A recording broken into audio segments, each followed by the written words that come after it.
Estás escuchando Ángeles de Latam, el podcast en donde René Lomelí, partner en 500, conversa con los ángeles que invierten en startups de la región. En cada episodio aprenderás de la mano de nuestros invitados cuál es su tesis de inversión, cómo es su proceso de toma de decisiones y también buenas prácticas para que nuevos founders y ángeles inversionistas aumenten sus probabilidades de éxito. Gracias por acompañarnos. Comencemos.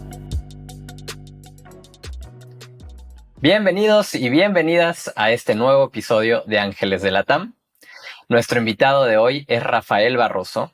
Él es mexicano, vive en Estados Unidos, pues después de la universidad hizo su carrera profesional allí y después fue emprendedor, tuvo un exit y de ahí pasó a trabajar a Google y hoy forma parte del equipo de Apple. Obviamente lo invité porque es ángel inversionista.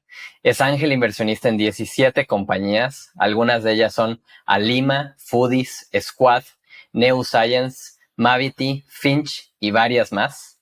Rafa, muchísimas gracias por acompañarnos. ¿Cómo estás? Muy bien, gracias a ti, René, por tenerme en el podcast. Pues muy contento, emocionado de estar aquí. Igual, pues la verdad es que estoy emocionado de poder contar un poquito a través de este espacio tu historia. Así que, ¿qué te parece si arrancamos por ahí? Rafa, ¿cuál es la historia de Rafa? ¿Quién es Rafa Barroso? Bueno, pues yo soy originario de la Ciudad de México. Ahí nací, ahí crecí. Toda mi escuela la hice en México. En el 2001 me gradué del TEC de Monterrey. Algo que siempre me llamó la atención eran la animación y las películas, ¿verdad? Pero pues la vida te va llevando de una cosa a otra, ¿verdad? Con las computadoras empecé a hacer animaciones para hacer cortos. Acabé metiéndome más en código y eso me llevó obviamente a todo lo que es sistemas computacionales. Me mudé a Estados Unidos a mediados de los 2000. Entonces había obviamente mucho crecimiento en el área de la tecnología. Entonces me involucré aún más, no solo en el área de sistemas, sino también en producto. Empecé a expandir mi horizonte, porque algo que tengo es que me encanta saber de todo un poco, ¿verdad? Es lo que le llaman un generalista.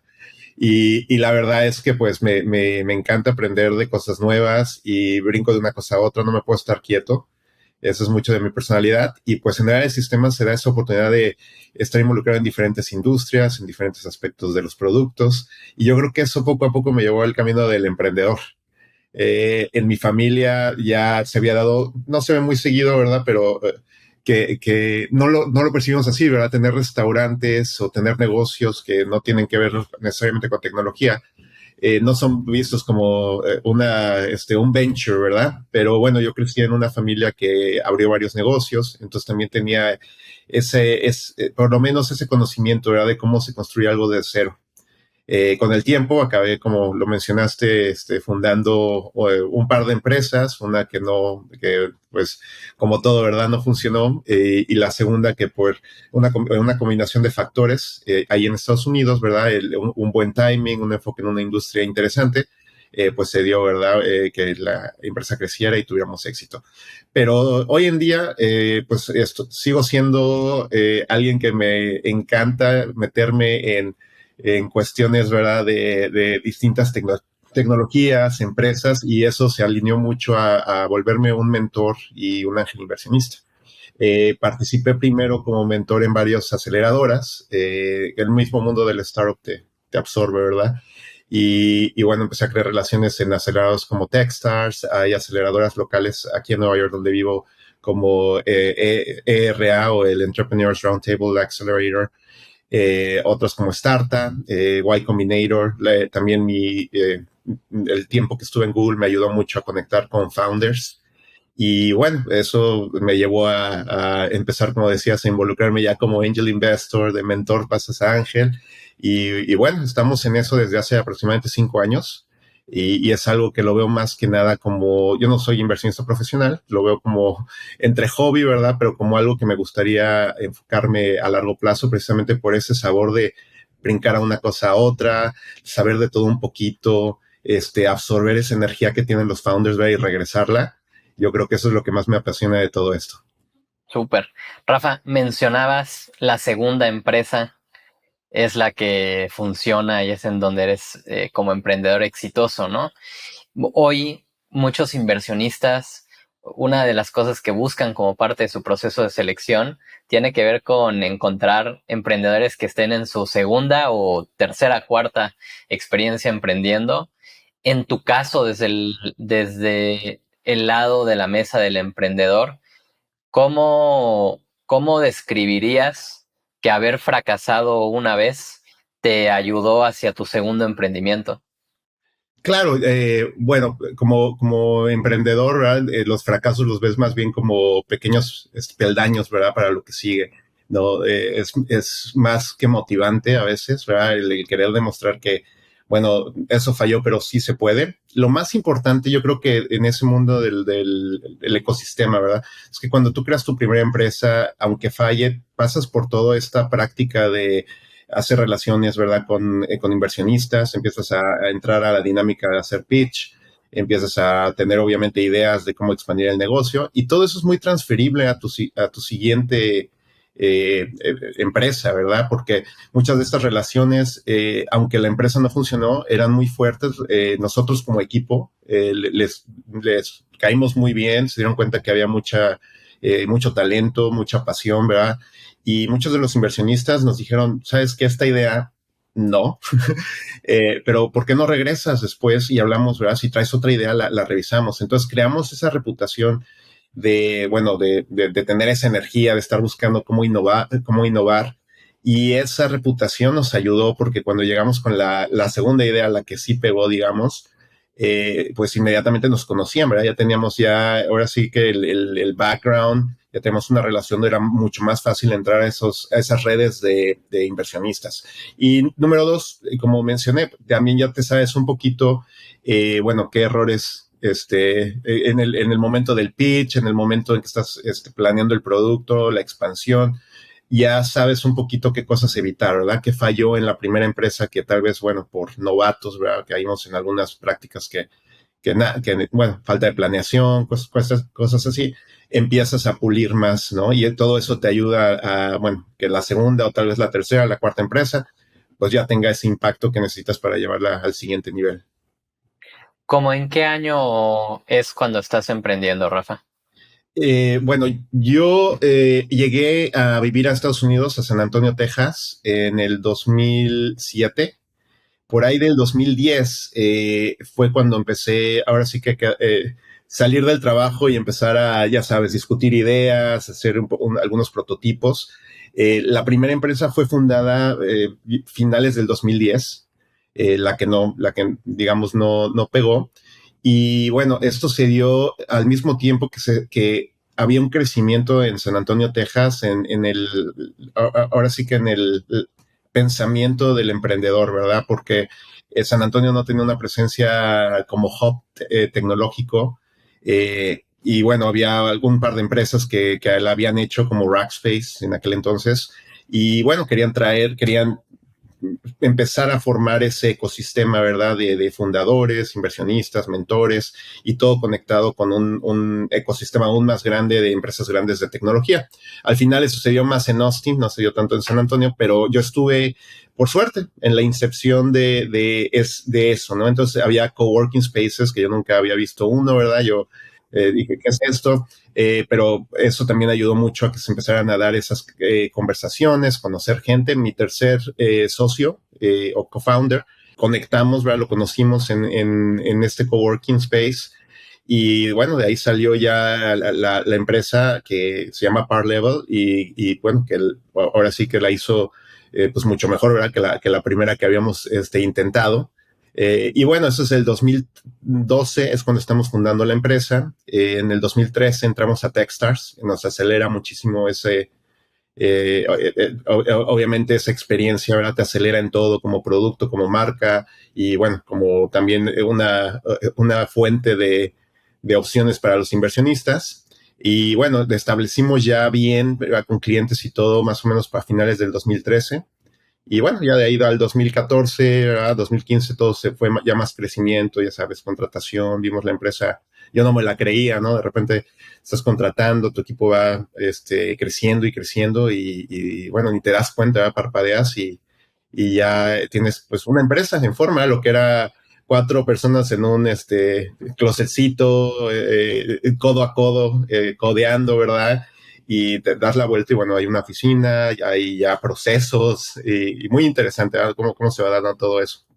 Me habías platicado, llegaste a tener 60 personas en el equipo, expansión a múltiples países, creo que 8 productos. Así es, bueno, empezamos en un nicho que le faltaba mucho crecer en tecnología, que fue una gran oportunidad para nosotros. Es algo que como inversionista también me fijo si alguien está trabajando en uno de estos espacios que no son tan sexys, pero que tienen un potencial financiero, ¿verdad? Y de poder explotar, porque normalmente están renegados o bueno, tienen una adopción más lenta a tecnología y bueno, pues cualquier startup que está enfocado en eso tiene una gran oportunidad y el nuestro, sin mucha planeación, sin mucho, ¿verdad? No nos consideramos genios, pero entramos a este mercado que no mucha gente estaba haciéndole caso y el mismo cliente nos pedía más productos, nos decía, oye, ¿por qué no tienes algo en el software que haga esto? ¿Por qué no tienes una app que se conecte al sistema, verdad? Tenemos un front-end, lo quieren ahora tener, oye, ¿por qué no creas tu propio punto de venta? Y bueno, cada vez que recibíamos esta retroalimentación, pues la aplicábamos y se dieron los 8 productos, más apps, más software, hardware, ¿verdad? Y bueno, fue muy bueno y positivo al final porque nos dio pues, muchísimo crecimiento, ¿verdad? Nos reconocían por eso mismo, por nuestro impacto en diferentes ciudades, en diferentes partes y por nuestra línea de producto que era muy alineada a lo que los clientes estaban buscando. ¿Tus co-founders mexicanos también? Sí, mis co-founders, 3 de ellos de México originalmente, uno de ellos al principio, bueno, a los primeros 2 años se enfocó en otras cosas, ¿verdad? Pero un co-founder, su nombre es Alfonso, es de Guadalajara, bueno, Michoacán, pero creció en Guadalajara. Mi otro co-founder, Luis, él es de Cuatro Ciénegas. Y bueno, después ya sabes la historia, vienen otros co-founders un poquito más tardíos. Tenemos un gran co-founder, Gabriel Senior, que él es él es venezolano y él venía ya de una exitosa. Y bueno, se nos unió un poquito ya cuando estábamos por el primero, como al año y medio, ¿verdad? Y se quedó con nosotros, ¿verdad? Gran estratega, sí nos vino a inyectar mucha estructura, porque pues yo soy técnico, mi otro co-founder está, Luis, muy enfocado en el fundraising, en la parte de negocio, pero Gabriel llegó más como en operaciones a hacer ese pegamento que necesitábamos. Y bueno, hubo founders que, bueno, entraron, salieron, es complicado, ¿verdad? Pero al final ahorita siguen algunos de ellos todavía involucrados en parte después del exit. Tenemos nomás voy a nombrar un co-founder más que no es mexicano, se llama Alan Monson, gran persona también, él es de Texas y bueno, él era el que nos daba esa introducción al mundo del vending y de las operaciones de ese tipo de industria, ¿verdad? Porque él tenía mucha experiencia. Te preguntaba de ellos, Rafa, porque cuando te conocí me platicabas que parte de las motivaciones que tenías en tu tesis de inversión tenía que ver con invertir en founders no representados. Parte de ellos son latinos en Estados Unidos y un poco me platicabas de lo difícil. La motivación viene de lo difícil que fue para ti como latino emprender en Estados Unidos. ¿Qué nos puedes contar un poquito de eso, desde el qué significaba ser emprendedor, como también qué significaba estar levantando capital como emprendedor latino en un ecosistema que describes como en su mero inicio, ¿no? Así es, yo creo que si es difícil ahorita, era mucho más difícil antes, ¿no? Pero para nosotros tuvimos la buena fortuna también bueno, no saber que existía, a veces es bueno no saber que te vas a enfrentar a algo tan difícil, ¿no? Ahora creo que ya en estos tiempos mucho founder latino o subrepresentado sabe que va a estar difícil, ¿verdad? Porque ya conocen las condiciones. Nosotros estamos entrando en este nuevo juego, no sabemos qué tan difícil va a ser.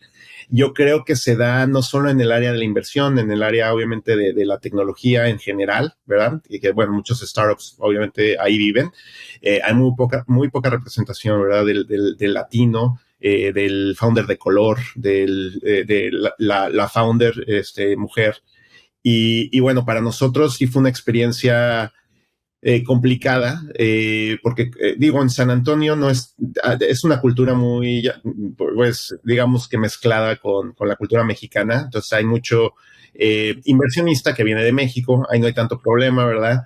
Pero también están aprendiendo el juego igual que nosotros y eso me di cuenta, también había muy poco ángel latino.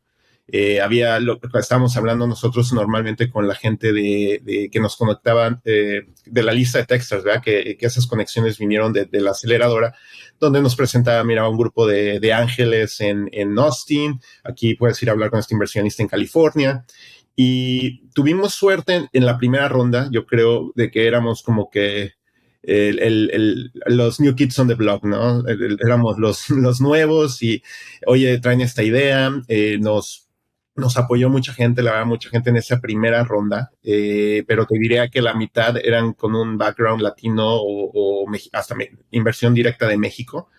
Y bueno, yo creo que sin eso no hubiéramos podido, si ahorita me dijera solo, levanta dinero solo de Estados Unidos y solo founder institucional, sin ese enfoque, yo creo que hubiera estado muy complicado. Ahora, se puso más difícil, obviamente, conforme las rondas avanzaban, porque bueno, ya agotaste, ¿verdad? Esos primeros inversionistas que estaban muy emocionados, pero que firman cheques pequeños, participan en primeras rondas. Ellos no, obviamente cuando ya llegas a la siguiente ronda, tenemos un pre-seed, luego vamos a tener un seed o una serie A, bueno, ellos ya no entran y entonces cuando ya tienes que ir a tocar las puertas, ¿verdad? Y esto es más un trabajo que mi socio, ¿verdad? Y mi co-founder, Luis, y Gabriel, al final ya cuando estamos en series A, se enfrentaban a pues muchas barreras, ¿no? En levantar dinero. Y el problema también ahí es que, bueno, ya teníamos un track record, ya hay números, la gente, el inversionista ya tiene ya hay un data room, ¿verdad? Como le decimos. Y entonces tiene enfoque. Y bueno, encima de todo eso, pues está también la cuestión cultural, la cuestión del idioma, la cuestión obviamente de conexiones y acceso a ese network que mucha gente por default tiene creciendo en Estados Unidos, pero como inmigrante o como alguien que no necesariamente fue una Ivy League, una de las escuelas top de aquí en Estados Unidos, pues es complicado llegar a esos niveles y ya que llegas ahí es muy complicado competir con gente que ya está muy establecida y que tiene esas relaciones. Entonces yo, ahora que estoy del otro lado, yo quiero ser de esos primeros ángeles que están súper entusiasmados, que quiero ayudar, que les puedo al principio, ¿verdad? Enseñar que sí se puede levantar esa primera ronda, ¿verdad? Me encanta hacer conexiones con más latinos, ya hay, después de 10 años, ¿verdad? Ya hay mucho inversionista, ya sea VC o ángel latino aquí en Estados Unidos, y bueno, ya es un poquito más sencillo hacer esas conexiones, pero no necesariamente diría que ya se volvió fácil levantar dinero. De hecho, hay estadísticas ahorita te diré, muy desconsoladoras porque el año pasado era menos del 1% de empresas, bueno, del capital al que se le hizo distribución o deployment, ¿verdad? Como decimos en Estados Unidos, solo el 1%, un poquito menos del 1% se fue a empresas fundadas por latinos. Entonces es terrible, ¿verdad? Porque se ve que el progreso pues no ha sido mucho. Y aún es peor que en el último mes y medio los últimos 2, 3 meses, ¿verdad? Que han sido difíciles para cualquier founder. Bueno, las inversiones en startups latinos aquí en Estados Unidos han caído en un 85%. Y entonces es muy complicado, pero bueno, estoy seguro que poquito a poquito, ¿verdad? Ahí vamos y que las condiciones van a ir mejorando, pero se necesita mucha gente que se involucre. Y bueno, si pongo mi granito de arena, ¿verdad? Y mando este mensaje, yo creo que es muy importante que otros latinos se den cuenta que está esta oportunidad de apoyarnos entre nosotros y bueno, de hacer negocio también, ¿verdad? Le va bien a estas empresas, todos ganamos. Sí, estoy de acuerdo contigo. De hecho, me platicabas en una llamada que tuvimos sobre cómo miras justo esto, que a lo mejor suena desalentador, combinado con verlo con humildad, con verlo con cómo desde ese lugar aportas y cómo lo podemos incluso comparar con otras culturas, ¿no? Y el poder desde nuestro lugar apoyar e inspirar. Así es, yo creo que algo que me ha dado mucho, obviamente vivir en Estados Unidos, ¿verdad? Es ver pues gente que viene de distintos países, de distintas culturas, y ves cómo, bueno, cada cultura tiene sus propias cosas, ¿verdad? Y sabemos que está la familia, ¿verdad? Hay culturas que son muy apegadas a las familias y que ven eso como no solo una familia, sino como una conexión de cómo apoyarse en negocios igualmente, ¿verdad? Yo te ayudo, acabas de llegar, te apoyo.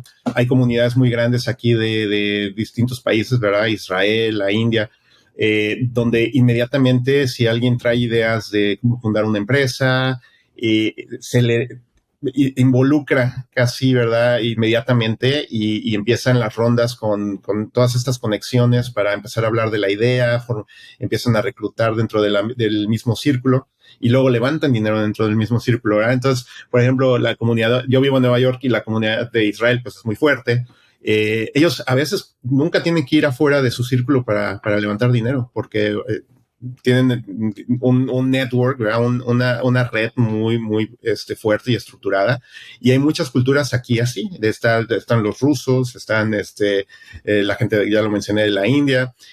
Lamentablemente yo, bueno, esta es mi opinión, ¿verdad? Pero no hemos tenido ese nivel de cohesión o ese nivel de unión, por lo menos aquí en Estados Unidos, donde tú veas que hay una comunidad muy establecida de fundadores, inversionistas, mentores, todo el ecosistema latino operando, ¿verdad? Para apoyarse unos a otros. Pero bueno, se está construyendo. Creo que es curioso porque está surgiendo, pero como células. Entonces tú ves una celulita aquí, otra aquí, otra aquí, y ahora ya nada más es empezar a conectarlas, ¿verdad? Y que se empiecen a unir. Y yo creo que en algún punto, ¿verdad? En el futuro, esperemos, ¿verdad? Un par de años ya va a haber ese tipo y también la mentalidad, ¿verdad? De que tú sepas que vas a tener ese apoyo, pero también de igual forma tú vas a tener que apoyar, ¿verdad? Yo creo que es una relación que va en las dos direcciones y a veces eso se pierde un poquito, ¿verdad? A veces estamos tan metidos en el negocio, pero que bueno, nos están mandando un correo, nos están avisando que está este founder que está empezando y que quiere, y a veces, pues, bueno, tenemos que tomar un poquito de nuestro tiempo y ayudar al que sigue.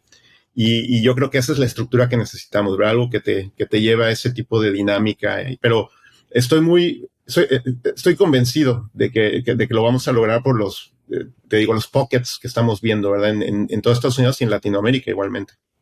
Sí, de acuerdo con eso. Creo que puedo ver esas diferencias culturales que mencionas y envidiables de cierta manera, ¿no? Porque ahora que lo describes, yo te diría que no es único a latinos en Estados Unidos. Creo que culturalmente nos falta promover un poco más colaboración versus competencia, ¿no? Que creo que son dos cosas muy diferentes.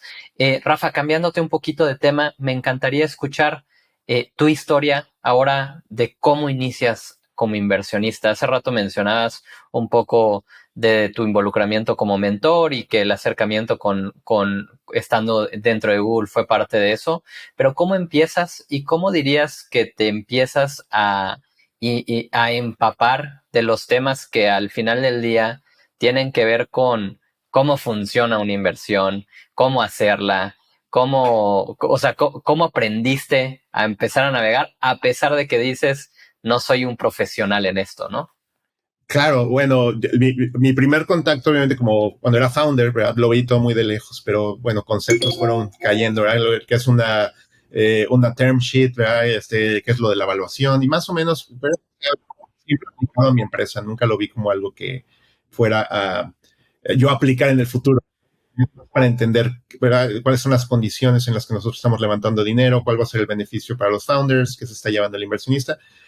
Una muy básico, ahí fue la primera. Pero mi primera inversión, curiosamente, no vino de Google. Algo muy poderoso que te da Techstars es al final un network de otros founders, como decíamos, y de amigos. Muchos acaban siendo amigos, ¿verdad? Que van, ya sea trabajando en su empresa, ¿verdad? La van haciendo crecer, o pues son serial entrepreneurs, ¿verdad? Lo que ellos siguen en serie, van y otro. Yo tengo un muy buen amigo de México también, se llama Guillermo Vela. Él es pues está más en el lado del research, pero ha fundado 2 empresas. Y cuando yo estaba en Techstars, bueno, un año después de Techstars lo conocí y él pasó por el programa también. Y curiosamente lo que mencionábamos, como mexicanos, ¿verdad? Dijimos, oye, nos caímos muy bien, empezamos a conectar, teníamos nuestras cenas de apoyo, ¿verdad? Oye, ¿cómo te va a ti? No, pues fíjate, están estos retos, a ver, y compartimos mucho. Y a la fecha es un gran amigo. Ahí por el 2018, yo ya estaba aquí en Nueva York, me habla por teléfono un día y me dice, oye, mira, te quiero invitar a invertir en esta nueva empresa que estoy creando. Y la verdad, mira, cero due diligence. Yo no voy a contar una historia donde, ¿sabes qué? Me puse a analizar, pero hubo 2 factores, ¿no? Una, que yo lo conozco, una persona extremadamente capaz, inteligente, trabajadora. Lo que haga, yo creo que va a tener éxito. Pero lo segundo es que él ha estado trabajando toda su vida en el ámbito de la investigación científica.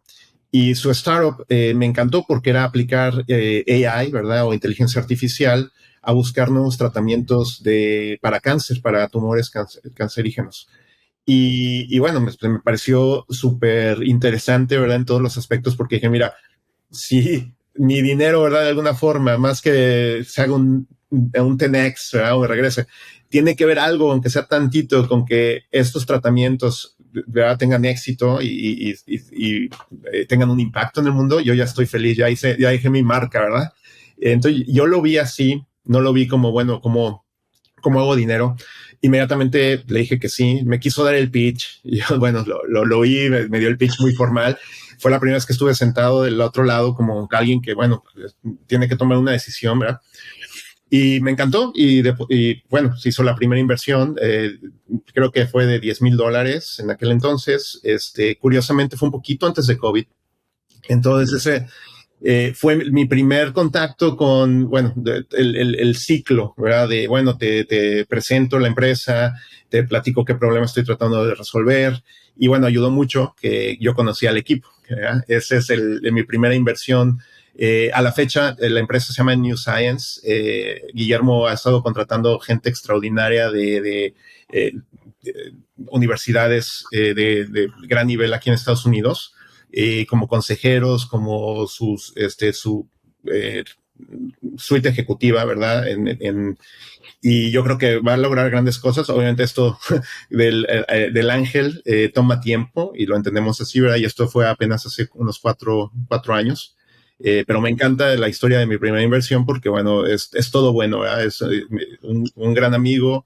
Y bueno, la idea, si New Science la hacen grande, creo que todo el mundo va a reconocer el nombre, ¿verdad? Y lo que están haciendo.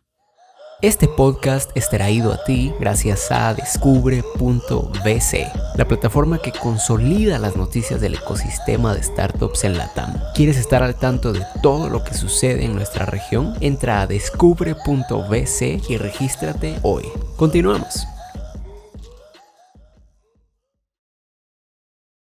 Oye, Rafa, pero una cosa es que te llame un amigo que admiras, reconoce su talento y le diga, va, invierto. Y Sí. otra cosa es que termines con un portafolio de 17 inversiones y activamente sigas creciendo tu portafolio.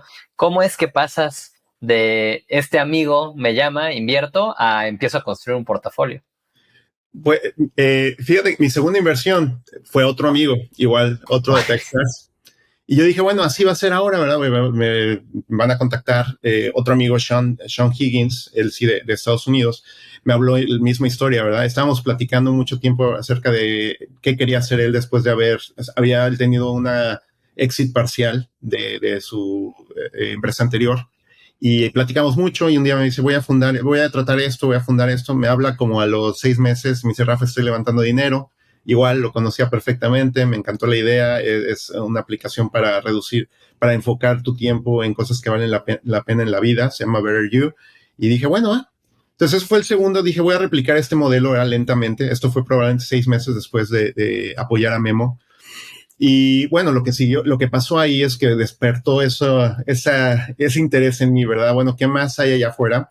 Gracias a Google, tiene una división que se llama Google for Startups, donde la organización es muy chica, la verdad. La parte enfocada de startups depende mucho de voluntarios y de gente que quiere estar ahí. En Google existe algo que se llama el 20%, 20% de tu tiempo se lo das a algo que tú quieras hacer, a cualquier proyecto que te apasione. Para mí, pues, era startups, ¿verdad? Entonces me empiezo a involucrar con varios programas de Google, donde nos conectan a empleados de Google a que seamos mentores, a que empecemos a tener ese rol como de advisor, ¿verdad? Un poquito con enfoque muy técnico, de ayudarlos en sus problemas día a día con productos de Google, ¿verdad? Orientarlos un poquito en eso. Pero fíjate, 2 o 3 startups que yo empiezo como mentor, después de que acaba el programa ya de el acelerador de Google, me invitan a quedarme y me dicen, oye, Rafa, ¿podemos seguir platicando contigo? Queremos que te vuelvas un advisor. 2 de ellos me hacen propuesta de vente como advisor por un contrato, o sea, de un compromiso pequeño a la semana. Y me encantó, ¿verdad? Pero poco a poco vas viendo cómo la empresa va creciendo, llegan al punto de, ok, hay que levantar una seed round o vamos a levantar un seed plus. Y bueno, ya estás en la lista, estás hasta arriba, ¿verdad? Como advisor o como mentor o como gente que conoce. Y así fue en muchos casos, donde yo ya conocía la empresa. Lo mismo con Techstars. Yo he estado con Techstars primero como founder y como mentor los últimos 10 años. Entonces hay muchos cohorts que bueno, cuando tienen Demo Day, ¿verdad? Yo soy mentor y cuando tienen Demo Day, pues lo primero que me dicen es, Rafa, oye, si quieres participar. A veces, obviamente, si no va con mi tesis, pues les digo, sabes que me encanta ser tu mentor, pero no, realmente creo que te puedo presentar gente que te puede ayudar más que yo. Pero en caso de que se alinee, pues me apunto ahí y bueno, ahí va otro cheque, ¿verdad? Y vamos poco a poco. Y así se ha dado. Yo creo que más mi deal flow viene mucho de ser mentor primero y conocer bien a las empresas, que es el mejor due diligence que puedes hacer, ¿verdad? Porque cuando eres mentor hay mucha transparencia, los ves frustrados, ves sus retos, te comparten mucho y yo creo que no hay nada mejor que ese due diligence, ¿verdad? Donde te compartes, tienes acceso a los archivos, vives el día a día, conoces el mercado y ya puedes tomar una decisión muy informada de si quieres. Y conoces al equipo, ¿verdad? Entonces, si tienes fe en el equipo, bueno, aquí está el cheque. Y gracias a Dios, digo, de las 17 empresas, ¿verdad? Todas siguen. Unas, obviamente, con un crecimiento más rápido que otras, pero pues ahí van poco a poco. Qué interesante eso que dices, porque la mayoría de las veces como inversionista te llegan a hacer el pitch en donde hay una presión de tomar una decisión en poco tiempo, ¿no? La ronda está abierta, quiero cerrar esto en los próximos 30 días, pero te acabo de conocer, cómo genero convicción y tú lo estás construyendo desde un lugar en donde no hay una ronda abierta, seguramente en la mayoría de los casos. Yes. Construyo la relación, construyo la convicción y un día me invitan y la decisión es fácil, ¿no? Yeah. Y algo que también hay mucha flexibilidad a veces es en el tamaño del cheque, ¿verdad? Porque algunas de estas empresas realmente son digo, espectaculares en el aspecto de lo que están creando y su visión, y van y te dicen, Rafa, por ejemplo, tengo esta empresa, se llama Bifrost. Dice, oye, Rafa, ya tenemos a algunos inversionistas, ¿verdad? Están firmando cheques, pues, grandes. ¿Yo qué tan grandes? Bueno, pues, no sé, 400,000, $500,000, ¿no? Ok, muy bien, muy bien. ¿Quiénes son? No, Sequoia, Lux Capital, Waymaker. Y yo, bueno, ok, pues felicidades, ¿no? Y luego te dicen, ¿sabes qué? Queremos que tú también vengas. Y que yo no puedo firmar un cheque tan grande. Lo que quieras, lo que puedas. Nos encantaría tenerte en el cap table. Perfecto, ¿no? Okay. Y ahí entras, ¿no? Y me da risa porque en algunos casos ahí está, somos 3 individuos, ¿verdad? Que seguramente todos muy, muy buenos founders y buena relación con, buenos inversionistas y buena relación con los founders. Y luego estos gigantes de inversión, ¿verdad? En el cap table que dices, ok, bueno. Entonces, esa oportunidad, ¿verdad? También no es solo el que te evites mucho due diligence o la presión, es también la flexibilidad que hay en que te pueden incluir, ¿verdad? En esa ronda con un cheque que de otra forma, sí, como tú dices, un call intro, ¿verdad? Alguien que te dice, oye, tienes hasta el viernes para invertir y estás viendo el data room y estás metidísimo y todo eso y luego le dices, bueno, te quiero invertir $10,000, no, el cheque mínimo es de 50,000. Ah, bueno, ok. Y ese tipo de flexibilidad yo creo que es muy importante, bueno, si tienes tiempo para construir, ¿verdad? Las relaciones. Como yo creo que alguien institucional como inversionista obviamente no se puede dar el lujo de estar siendo mentores de todos y creando porque su bandwidth, ¿verdad? Está enfocado. Pero en caso de inversionista de light, creo que tenemos esa ventaja. Cuando me platicabas un poquito de esta historia, me compartías que hiciste las típicas 3 inversiones que todos hacemos para aprender. ¿Qué significa hacer 3 inversiones para aprender? O sea, significa que las hiciste sin expectativas, las hiciste pensando que probablemente iban a fracasar y estabas bien con eso, montos más pequeños que los que haces hoy. ¿Fueron buenas, fueron malas inversiones? Como que me quedé pensando en ese concepto de, pues hice 3 para aprender, ¿y qué significa eso, no? Pues, por ejemplo, la primera para aprender fue que la primera lección, por más que te guste cierta, y digo, no voy a decir nombres, ¿verdad? De las empresas, pero hay hobbies que yo tengo en la vida que me interesan y me gustan mucho, y obviamente cuando te hacen un pitch de algo que tiene ese, como que, conexión, ¿verdad? Ese mundo, digamos, a mí me gusta mucho Star Wars, ¿verdad? No, es un startup que se enfoca en Star Wars, por un ejemplo, X. Y que te dejes llevar por eso a veces, ¿verdad? Te ciega un poquito porque te sientes muy entusiasmado, pero estás más como sentado en el asiento del que sería el usuario. Yo me imagino si tuviera esa app o si tuviera ese sistema o si tuviera ese producto. Y no lo ves como inversionista, ¿verdad? Y no te das cuenta, bueno, hay un mercado tal vez limitado o hay estos retos. Entonces, esa fue la primera inversión. Hay una inversión, ¿verdad? Esas 3 que hice donde me dejé llevar por, ahora sí, de corazón o de prácticamente por lo que no usé mucho la cabeza, usé lo que yo sentí que, bueno, esto sería muy cool que existiera. Y bueno, la empresa sí, como dije, todo mi portafolio sigue, pero bueno, es de las empresas que veo que tiene más retos, que definitivamente, ¿verdad? Tiene que, van a tener que haber 2 o 3 eventos ahí para pivotear y llevarla donde tiene que ir. El otro error que hice es, bueno, el no enfocarme bien en el carácter del founder, ¿verdad? Porque hay founders muy carismáticos y digo, son tipazos, ¿verdad? Y te caen muy bien. Pero a veces, pues, como tú dijiste, es alguien que acabas de conocer o incluso hasta como mentor, ¿verdad?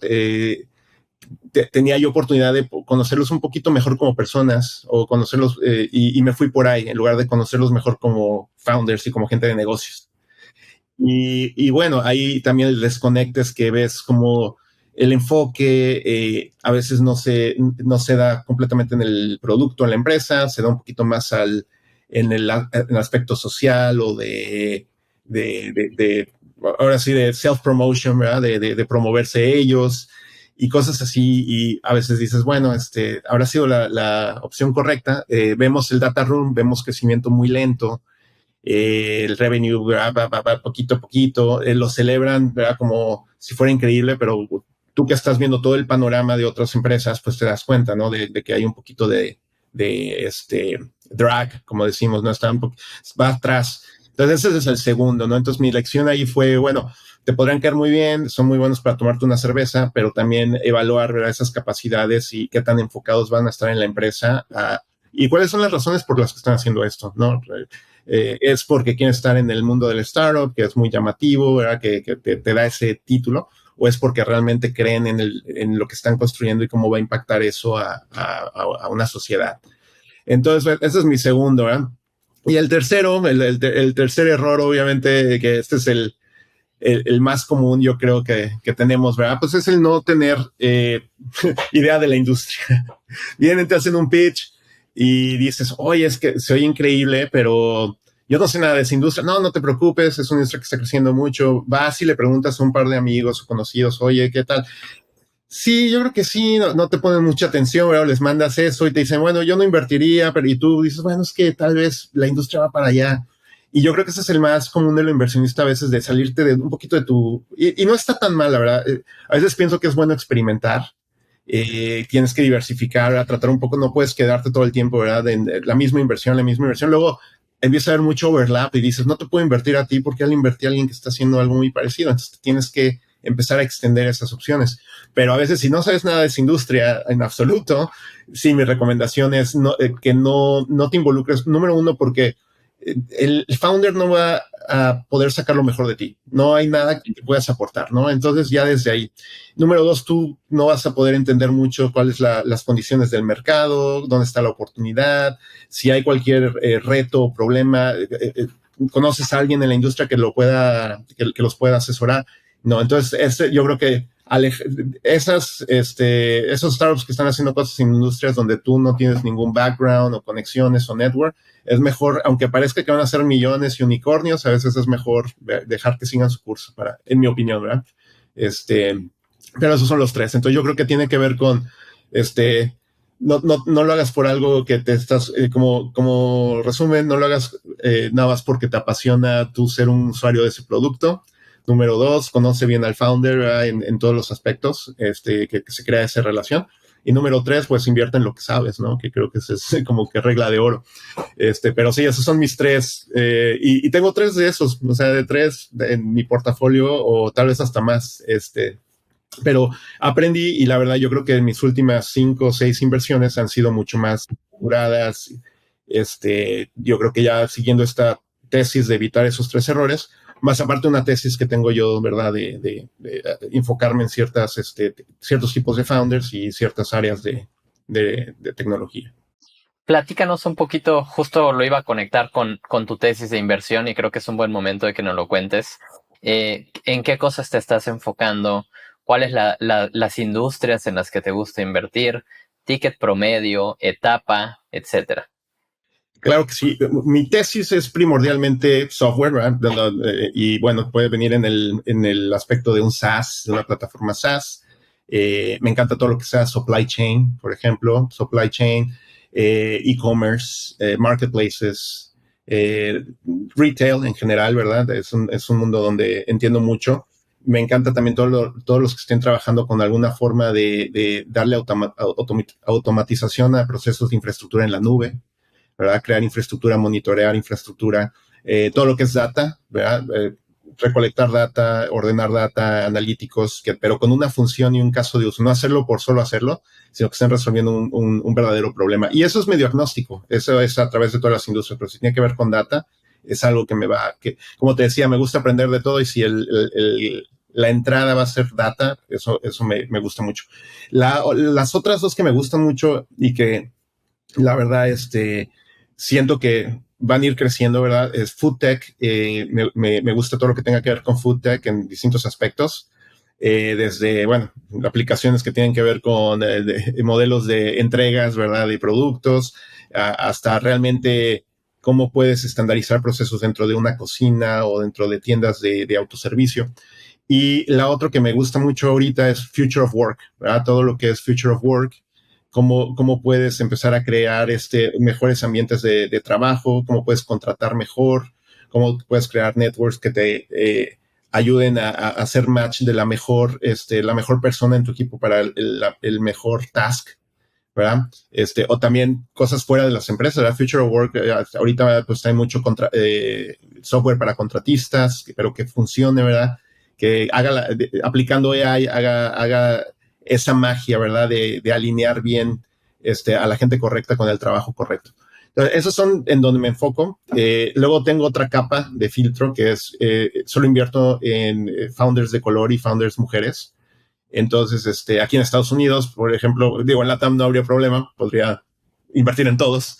Pero aquí en Estados Unidos, obviamente, la mayor parte de los founders, el gran porcentaje, pues vienen de un background pues americano, anglosajón, muchos de ellos con conexiones importantes y ya en esferas, ¿verdad? Y niveles de donde hay mucho dinero y no batallan. Ahorita sí te diré que ahorita las condiciones me han pasado cosas extrañas, como que me hagan pitch, gente que nunca hubiera pensado yo, pero yo me enfoco principalmente en latinos, cualquier founder de color, mujeres, no me ha tocado, pero he hablado con founders con discapacidades, también me interesa mucho hacer una inversión ahí. Entonces quiero apoyar eso principalmente y esa es parte de mi tesis. Entonces me ayuda mucho porque puedo filtrarlo inmediatamente, ¿verdad? Cuando un deck llega a mí, pues inmediatamente veo el equipo y digo, bueno, no es para mí o sí es para mí, sí me interesa. Y bueno, eso es en el aspecto de la tesis. Me preguntaste una tercera cosa, creo que era mi ticket promedio. Sí, mi ticket promedio es de $20,000. Es más o menos lo que a veces me voy más abajo, ¿verdad? Pero siempre con la intención de un follow on. Eh, a veces me he ido arriba, un par de veces. Eh, pero de esas 17 empresas, por ejemplo, yo ya hice follow on o un follow up a 3 de ellas. Entonces quiere decir que la inversión ya va arriba de los $35,000 porque he estado regresando. Y bueno, en dos de los casos es para serie A. Entonces empecé en el seed y bueno, me dieron un prorata y voy a la siguiente serie, ¿verdad? Obviamente ya un poquito más diluido porque había que poner bastante, pero ese es mi ticket. Y en cuestión de fondos, también invierto en fondos. Pues digo, está muy establecido ahorita, pero yo diría que he tenido de dos, ¿verdad? Entre 50 y 100 que piden los fondos y es como me he estado moviendo. Buenísimo. Rafa, me encantaría que para ir cerrando la conversación nos puedas contar un consejo desde tu punto de vista, siendo un perfil, yo diría, muy único, porque tienes iniciaste a lo mejor con un trabajo más tradicional, luego emprendiste, fallaste, fuiste exitoso, Google, Apple, inversionista. Desde tu experiencia, particularmente de la experiencia como founder, ¿cuál es el error más común que ves en emprendedores en etapa temprana en tu portafolio y cómo lo conectas con los consejos que tú puedes llevar como su inversionista en esta etapa? Creo que hay un par de cosas que son súper importantes que inmediatamente distingues como inversionista de las empresas. Una es el enfoque, ¿verdad? ¿Qué tan enfocado está el equipo? Creo que lo que he visto mucho en Latinoamérica sobre todo, es que las ideas, y es porque es parte de nuestra naturaleza, somos muy creativos y tenemos muchas ideas, ¿verdad? Pero tú ves un roadmap de producto de empresa americana muchas veces o de empresas de aquí, de Estados Unidos, y es un roadmap de producto muy directo. El enfoque es este y esto es lo que vamos a hacer. Muchas veces hablas con los founders latinos y su pasión y todo se desborda, pero los roadmaps es que vamos a hacer esto y esto y esto y esto y esto y aparte esto. Y yo creo que eso, número uno, digo, es maravilloso, ¿verdad? Porque a largo plazo, bueno, puedes lograr todo eso. Pero falta muchas veces ese enfoque. Okay, ¿cómo hago para llegar a ese primer paso, ¿verdad? ¿Cómo voy de 0 a 1 antes de que te dé las otras 99 ideas? Creo que eso es muy común y muchas veces como inversionista yo trato, ¿verdad? De preguntar y decir, bueno, ¿y dónde está el enfoque? ¿Cuál es el core o cuál es la parte principal que ustedes van a desarrollar primero, ¿verdad?